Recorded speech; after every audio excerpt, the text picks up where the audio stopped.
Hi friends, வணக்கம். Welcome to Shanu சமையல். இந்த வீடியோவில் ரொம்ப சுவையான முட்டை கிரேவி எப்படி பண்ணுறதுன்னு பார்க்க போகிறோம்.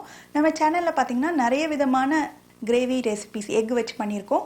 இதுவுமே ரொம்பவே டிஃப்ரெண்ட்டாக ரொம்ப டேஸ்ட்டாக இருக்கும். நம்ம ஃப்ரெஷ்ஷாக மசாலாலாம் வறுத்து அரைச்சி நிறைய மிளகுலாம் சேர்த்து பண்ணுறதுனால டேஸ்ட் ரொம்ப நல்லாயிருக்கும்.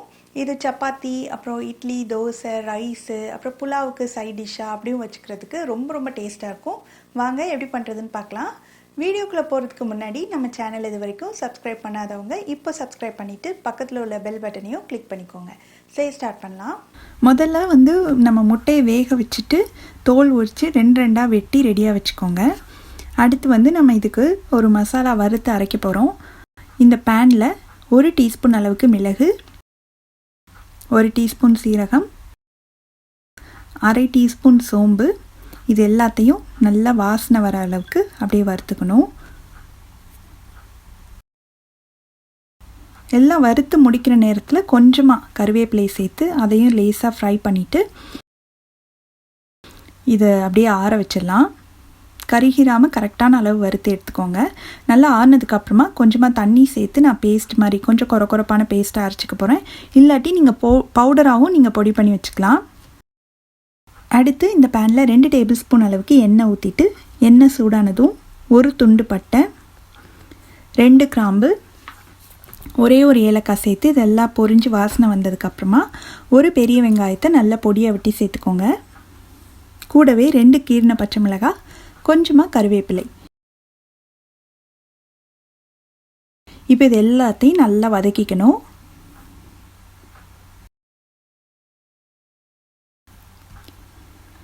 எல்லாமே இந்த அளவுக்கு வதங்கின உடனே 1 டேபிள் ஸ்பூன் அளவுக்கு இஞ்சி பூண்டு பேஸ்ட்டு சேர்த்து இதோட பச்சை வாசனை போகிற அளவுக்கு நல்லா வதக்கி விட்டுடலாம்.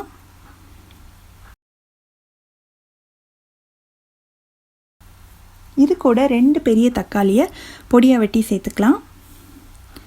லேசாக வதக்கி விடணும்.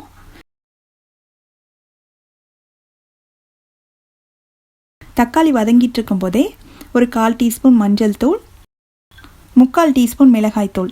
மிளகாய்த்தூள் இந்த அளவுக்கு போதும், ஏன்னா நம்ம பச்சை மிளகாயும் சேர்த்துருக்கோம், நம்ம மிளகெல்லாம் சேர்த்து ஒரு பொடியும் ரெடி பண்ணியிருக்கோம், அதனால கொஞ்சம் கம்மியாக சேர்த்துக்கோங்க. 1/2 டீஸ்பூன் அளவுக்கு கொத்தமல்லி தூள். இதுக்கு தேவையான அளவு உப்பு சேர்த்து நல்லா கலந்து விட்டு ஒரு 2 நிமிஷம் நல்லா வதக்கி விட்டுலாம்.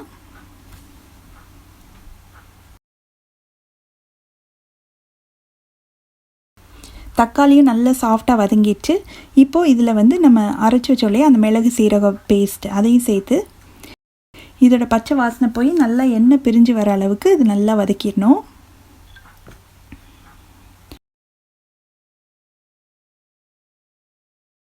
அந்த மிளகு பேஸ்ட்டு சேர்த்த உடனே சூப்பராக ஒரு வாசனை வர ஆரம்பிச்சிருச்சு.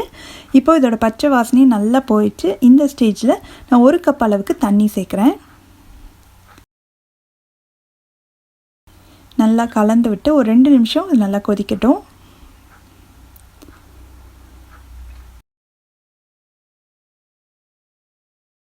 அடுத்து இது கூட 1 கப் அளவுக்கு தேங்காய் பால் சேர்க்கணும்.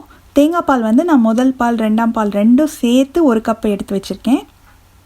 இப்போ இதை சேர்த்துட்டு இது லேசாக கலந்து விட்டுட்டு இதை கொதிக்கலாம் விட தேவையில்லை. தேங்காய் பால் சேர்த்த உடனேயே நம்ம வேக வச்சு கட் பண்ணி வச்சுருக்கோம் இல்லையா, அந்த முட்டை எல்லாத்தையுமே சேர்த்துடலாம்.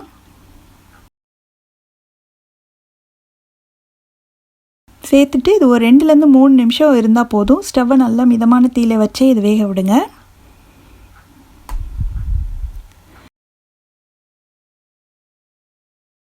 ஒரு 3 நிமிஷத்துக்கு அப்புறமா இதில் கொஞ்சமாக பொடியாக நறுக்கின கொத்தமல்லி இலையை மேலே தூவிட்டு ஸ்டவ் ஆஃப் பண்ணிடலாம். அவ்வளோதான், ரொம்ப சுவையான முட்டை கிரேவி ரெடி ஆயிடுச்சு.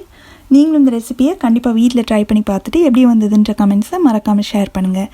தேங்க்ஸ் ஃபார் வாட்சிங்.